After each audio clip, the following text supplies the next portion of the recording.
Morning बेटा। Hope आप सभी ठीक होंगे। कल के वीडियो में हमने जो अपना चैप्टर नंबर 1 था फोर्स एंड प्रेशर वो कंप्लीट किया था। साथ ही में उसके कुछ न्यूमेरिकल्स किए थे और उसका जो रिटर्न वर्क था वो मैंने पीडीएफ के साथ आपके पास सेंड कर दिया था। उस चैप्टर का जो बुक वर्क है वो आपको आज वाली वीडियो के साथ पीडीएफ की फॉर्म में मिल जाएगा। उसको आप नोटबुक के अंदर फिल कर लेना, उसको लर्न भी कर लेना। आज जो हम चैप्टर शुरू करने वाले हैं बेटा वो है फिजिक्स का चैप्टर नंबर 2 जिसका नाम है फ्रिक्शन। तो फोर्स और प्रेशर के अंदर आपने एक फोर्स पढ़ा था जो था फ्रिक्शनल फोर्स, ठीक है। तो फ्रिक्शनल फोर्स बोलो या फिर फ्रिक्शन बोलो एक ही बात है, यानी कि वो जो हमने वहां पे फोर्स पढ़ा था उसी को इस चैप्टर के अंदर हम डिटेल में स्टडी करने वाले हैं, ठीक है।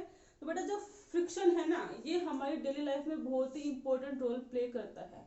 फ्रिक्शन की वजह से ही हम लोग चल पाते हैं, फ्रिक्शन की वजह से ही जो हमारे व्हीकल्स होते हैं, चाहे वो कार हो, चाहे वो बाइसिकल हो, चाहे वो बाइक हो, चाहे कुछ भी हो, फ्रिक्शन की वजह से ही वो भी ड्राइव कर पाते हैं। और फ्रिक्शन की वजह से मान लो आपको रस्सी पे चढ़ना हो तो फ्रिक्शन की वजह से ही हम रस्सी पे चढ़ पाते हैं। और अगर आपको बात बताऊं कि मैंने इस व्हाइट बोर्ड पे कुछ लिखा है ना, तो बेटा ये लिखना भी पॉसिबल है सिर्फ फ्रिक्शन की वजह से ही, ठीक है। यानी कि जो फ्रिक्शन है वो फ्रिक्शन हमारे लिए बहुत ही इंपॉर्टेंट रोल प्ले करता है। फ्रिक्शन का हमारी डेली लाइफ के अंदर बहुत यूजफुल रोल है, ठीक है। तो आज अपना जो चैप्टर है फ्रिक्शन उसको हम शुरू करने वाले हैं। तो सबसे पहले हम पढ़ेंगे अभी फ्रिक्शन, चैप्टर का नाम ही फ्रिक्शन है तो पहले हमें ये देखना पड़ेगा ना कि फ्रिक्शन होता क्या है। फ्रिक्शन देखो, लास्ट टाइम जो हमने फ्रिक्शन की डेफिनेशन दी थी बेटा क्या दी थी कि friction is that opposing force which opposes the motion of an object which is in relative motion with another object। के जो फ्रिक्शन है वो एक ऐसा अपोजिंग फोर्स है जो कि जब दो सरफेसेस आपस में रिलेटिव मोशन कर रहे होते हैं तो उनके मोशन को अपोज करता है। जैसे कि आपने देखा होगा बॉल होती है, बहुत ही कॉमन सा एग्जांपल है, मान लो बॉल है ना। तो जो बॉल है वो अर्थ के ऊपर ऐसे रोल करे जा रही है, बॉल रोल किए जा रही है, अपने आप वो जाके बाद में उसकी जो स्पीड है वो कम भी होती है और अल्टीमेटली जाके जो बॉल है वो रुक जाती है। आप चाहे बाहर से उसके ऊपर कोई भी फोर्स अप्लाई मत करो, आप जहाँ वहां पे आगे कोई भी ऑब्स्टेकल खड़ा मत करो, फिर भी एक टाइम पे जाके जो बॉल है वो अपने आप रुक जाती है। तो ऐसे क्यों होता है बेटा? तो यहाँ पे रिलेटिव मोशन हो रहा है, अर्थ और बॉल के सरफेस के बीच में रिलेटिव मोशन हो रहा है। और जब भी रिलेटिव मोशन होता है तो वहां पे एक अपोजिंग फोर्स कॉन्टेक्ट में आता है जो कि उनके मोशन को अपोज करता है, ठीक है। तो अर्थ और बॉल के सरफेस के बीच में फ्रिक्शन लग रहा है और जो फ्रिक्शन है वो एक अपोजिंग फोर्स है, वो हमेशा मोशन को अपोज करने की कोशिश करता है, ठीक है। और जब वो मोशन को अपोज करेगा तो उसकी जो स्पीड है वो धीरे धीरे कम होती जाएगी और एकदम पे जाके उसका जो मोशन वो बिल्कुल ही स्टॉप हो जाएगा, यानी कि जो बॉल है वो बिल्कुल रुक जाएगी, उसकी जो स्पीड होगी वो बिल्कुल जीरो हो जाएगी, ठीक है। तो फ्रिक्शन की डेफिनेशन क्या लिखोगे आप बेटा कि friction is a opposing force which comes in action when two bodies relatively move over each other, ठीक है। क्या लिखोगे इसके अंदर आप कि friction is a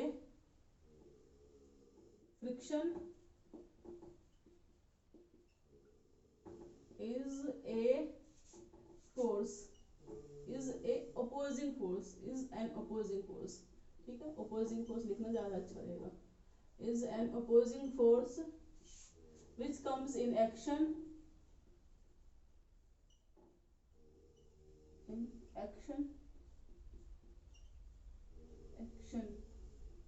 when two bodies relatively move over each other, ठीक है बेटा।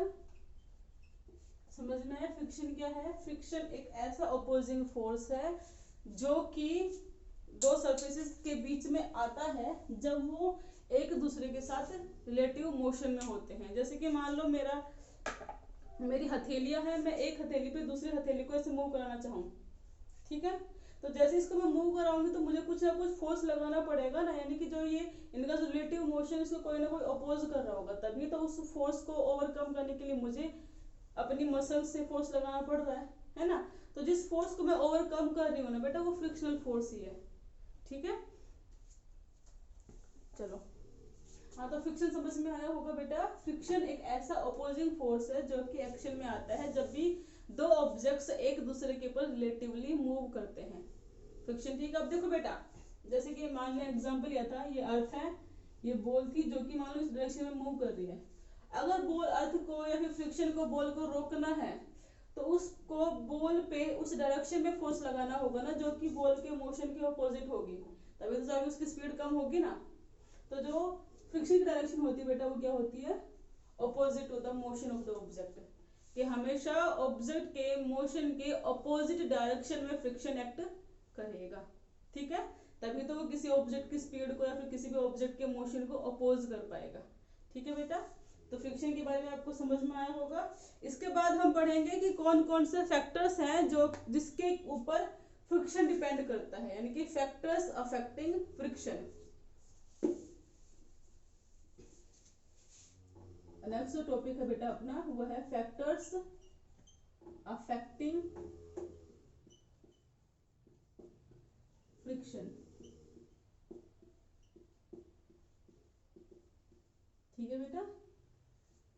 अब देखो कौन कौन से फैक्टर्स हैं जिनके ऊपर फ्रिक्शन डिपेंड करता है। तो जो पहला जो फैक्टर है जिसके ऊपर फ्रिक्शन डिपेंड करता है वो है इररेगुलरिटी ऑफ सरफेस। सरफेस में कितनी इररेगुलरिटीज हैं उस पर डिपेंड करता है फ्रिक्शन। तो पहला है इररेगुलरिटीज ऑफ सरफेस। इररेगुलरिटीज ऑफ सरफेस को आप सिंपली रफनेस भी बोल सकते हो कि रफनेस ऑफ सरफेस, ठीक है। अब देखो बेटा, जो फ्रिक्शन है वो हमारे मोशन को अपोज करता है। एक तो आप चलो फर्श के ऊपर, ठीक है, फर्श बिल्कुल ठीक ठाक है, आप आराम से चल पा रहे हो। लेकिन अगर मान लो मैं आपको चलने को बोलूँ एक ऐसी जगह पे जहाँ पे बहुत सारे पत्थर ही पत्थर पड़े हुए हैं, है ना। अब देखो इरेगुलरिटीज की बात करते हैं एक बार जाके। जो फर्श है वो बिल्कुल स्मूथ सा रहता है, हालांकि वो स्मूथ नहीं होता, लेकिन अगर आप अपने लोकल बेसिस पे देखते हो तो जो अपना फर्श है वो बिल्कुल स्मूथ सा लगता है आपको। लेकिन अगर आप एक ऐसी जगह पे जाते हो जहाँ पे बहुत सारे पत्थर ही पत्थर पड़े हैं तो वो तो सरफेस काफी इरेगुलर है ना। अब देखो जो फर्श होगा वो तो बिल्कुल ऐसा होगा, लेकिन मान लो दूसरी जगह पे पत्थर पड़े हैं, है ना। तो कोई पत्थर ऐसे पड़ा होगा, कोई पत्थर ऐसे पड़ा होगा, कोई पत्थर ऐसे पड़ा होगा। कैसे पड़ सकते हैं पत्थर, तो कोई गोल सा पत्थर ऐसे पड़ा होगा, है ना। कोई किसी का यहाँ से कोना निकला होगा, कोई कहीं का यहीं से कोना निकला होगा। तो देखो ये वाला सरफेस कितना रेगुलर सा है, ये वाला सरफेस कितना इरेगुलर सा है।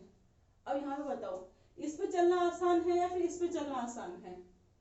इस पे चलना आसान है ना, और यहाँ पे फ्रिक्शन कम है।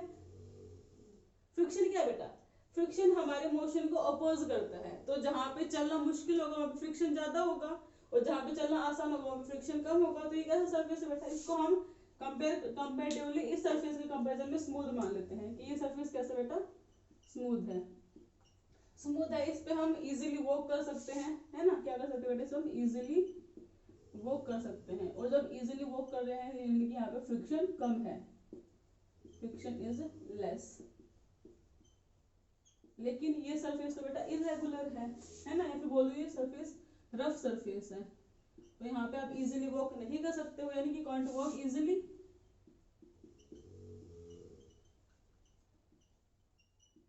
तो जब इजीली वॉक नहीं कर सकते तो वहां पे फ्रिक्शन, देखो फ्रिक्शन अपोज करेगा बेटा मोशन को। तो जहां पे मोशन मुश्किल है मतलब वहां पे फ्रिक्शन भी ज्यादा है, ठीक है। तो हमने देखा यहाँ पे एक सरफेस इरेगुलर है, एक सरफेस स्मूथ है। स्मूथ सरफेस पे वॉक करना इजी होता है, यानी कि वहां पे फ्रिक्शन काफी कम होता है। लेकिन जो इरेगुलर सरफेस है उस पे वॉक करना, अब खुद ही एग्जांपल लगा लो ना, जैसे आप घर में रहते हो वहां पे सरफेस बिल्कुल नॉर्मल सा होता है तो हम आराम से चल सकते हैं। लेकिन मान लो आपको रेलवे ट्रैक पे चलना हो, अब देखा होगा ना आपने रेलवे ट्रैक पे छोटे छोटे पत्थर पड़े रहते हैं, तो उन पत्थर पे चलना काफी मुश्किल होता है ना, क्योंकि वो जो सरफेस है वो इरेगुलर है, और इरेगुलर सरफेस पे फ्रिक्शन काफी ज्यादा होता है। जो फ्रिक्शन है वो हमारे मोशन को अपोज करता है, इसीलिए इरेगुलर सरफेस पे चलना काफी मुश्किल हो जाता है बेटा।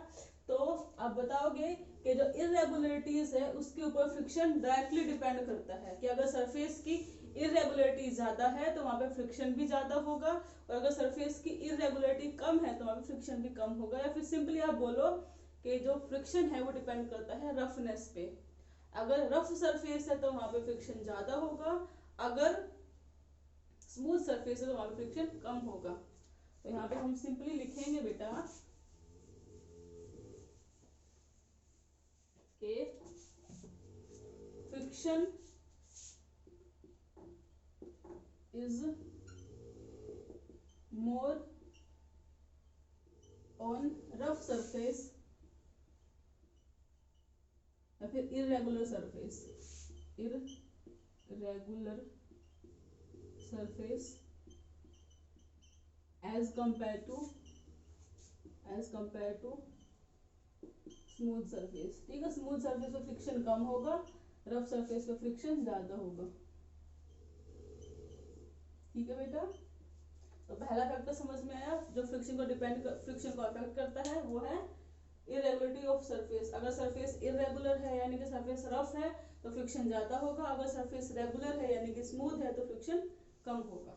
ठीक है, तो सेकंड फैक्टर है जिसपे के ऊपर हमारा फ्रिक्शन डिपेंड करता है वो है बेटा प्रेशर। ठीक है, कि कोई भी ऑब्जेक्ट या फिर कोई भी एक सरफेस दूसरे सरफेस के ऊपर कितना फ्रिक्शन लगा सकता है। ठीक है, अब देखो जैसे कि मान लो मेरे पास है ना दो पत्थर हैं, एक पत्थर तो ये है छोटा सा, ठीक है, इसने कुछ प्रेशर लगाया होगा इस अर्थ के ऊपर। एक दूसरा पत्थर है मेरे पास ये बड़ा सा,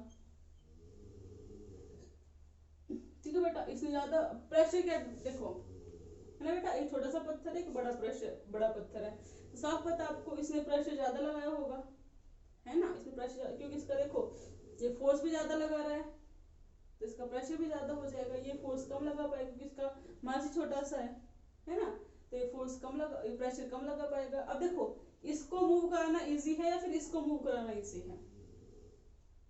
इसको मूव क्योंकि छोटा है तो इस पे कम फोर्स लगा के आप इसको इजीली मूव करा सकते हो, लेकिन इसको मूव कराना इसके कंपैरिजन में काफी मुश्किल होगा, है ना। तो यहाँ पे देखो बेटा प्रेशर तो हाई है, यहाँ पे प्रेशर क्या बेटा हाई है,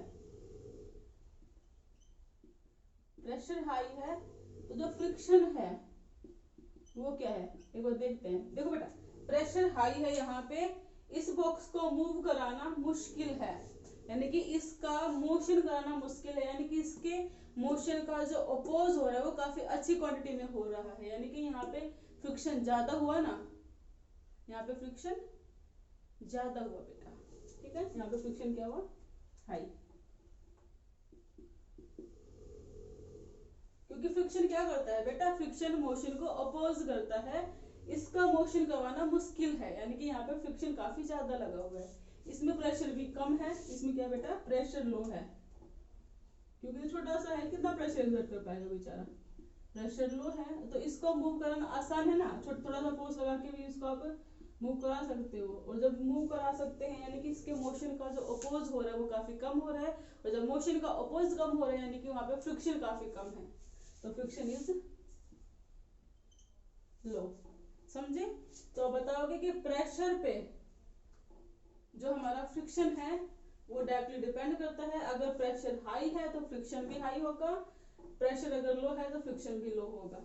इतना बेटा आपको समझ में आया? आज हमने पढ़ा फ्रिक्शन क्या होता है और कौन कौन से फैक्टर्स के ऊपर फ्रिक्शन डिपेंड करता है। फ्रिक्शन होता है एक ऐसा अपोजिंग फोर्स जो कि एक्शन में आता है जब भी दो ऑब्जेक्ट एक दूसरे के ऊपर रिलेटिव मोशन करते हैं, और जो फ्रिक्शन होता है वो हमेशा ऑब्जेक्ट के मोशन को अपोज करता है।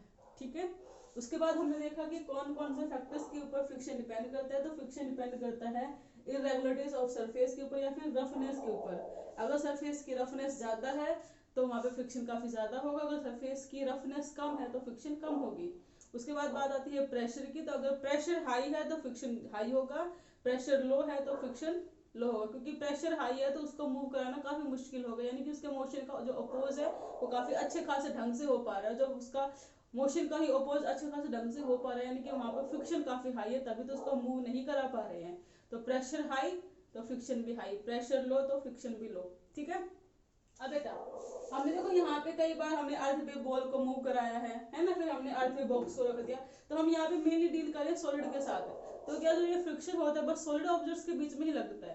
तो नहीं बेटा, फ्रिक्शन किन्हीं भी दो सरफेसेस के बीच में लगता है जो कि रिलेटिवली मूव कर रहे हो, चाहे वो सॉलिड लिक्विड हो, चाहे वो लिक्विड लिक्विड हो, चाहे वो सॉलिड सॉलिड हो। ठीक है, यानी कि हर स्टेट के जो ऑब्जेक्ट सरफेसेस है उनके बीच में लगता है फ्रिक्शन। ठीक है बेटा, आज की वीडियो में हम इतना ही करेंगे। जो आपका नेक्स्ट आगे का जो काम होगा वो नेक्स्ट वीडियो में किया जाएगा। फिर से बताती हूँ, जो आपका चैप्टर फोर्स एंड प्रेशर है उसका जो बुक वर्क है वो आपको इसी वीडियो के साथ PDF फॉर्म में मिलेगा। बाकी का काम हम कल करेंगे। Thank you.